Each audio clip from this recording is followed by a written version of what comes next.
Une enquête menée à la demande du bureau de recrutement Robert Half a montré que 60% des nouveaux collaborateurs envisagent de quitter l'entreprise si la période d'intégration ne se passait pas bien.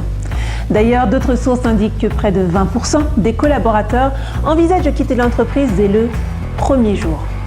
Les raisons évoquées sont les divergences de point de vue, le périmètre flou du poste ou le package salarial, entre autres choses.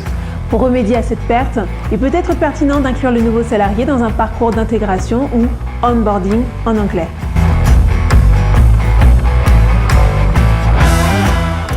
Bonjour à tous, je suis Daphné Bayonne et je vous souhaite la bienvenue sur Daphné et la QVT, première chaîne dédiée à la qualité de vie au travail et présentée par le MEDEF Hauts-de-Seine et le cabinet de ressources humaines Chase RH.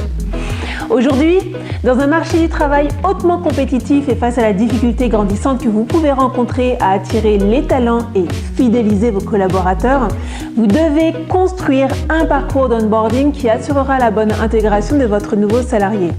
En effet, pour augmenter le niveau d'implication de ce dernier, l'onboarding lui permettra d'être rapidement opérationnel, mais aussi de comprendre et d'intégrer plus facilement les valeurs de l'organisation et la culture de l'entreprise. Mais dans les faits, en quoi cela consiste ? Premièrement, préparez l'arrivée de votre salarié. Dès la signature du contrat, conservez le lien entre le nouveau salarié et vous. Créez un pont entre lui et l'entreprise jusqu'à son arrivée par le biais d'échanges de documents administratifs relatifs à son embauche ou de vidéos de bienvenue. Annoncez à l'entreprise son arrivée en lui donnant ainsi le sentiment qu'il est attendu et remettez-lui dès le premier jour tout ce qui va concourir à une bonne installation, livret d'accueil, badge et accès, matériel. Deuxièmement, mettez en place un système de parrainage.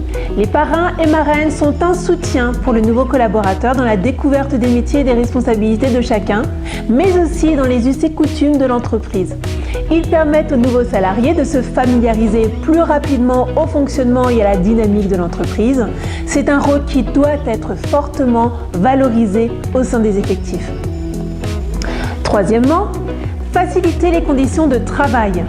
Le nouveau collaborateur arrive avec ses habitudes et méthodes acquises lors de ses expériences passées.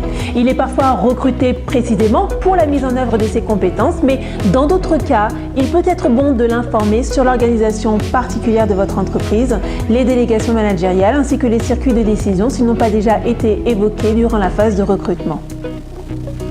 Quatrièmement, organiser un suivi. Des points planifiés et réguliers entre les différents acteurs concernés sont indispensables pour collecter de précieuses informations sur les avis de chacun et répondre rapidement aux points d'attention.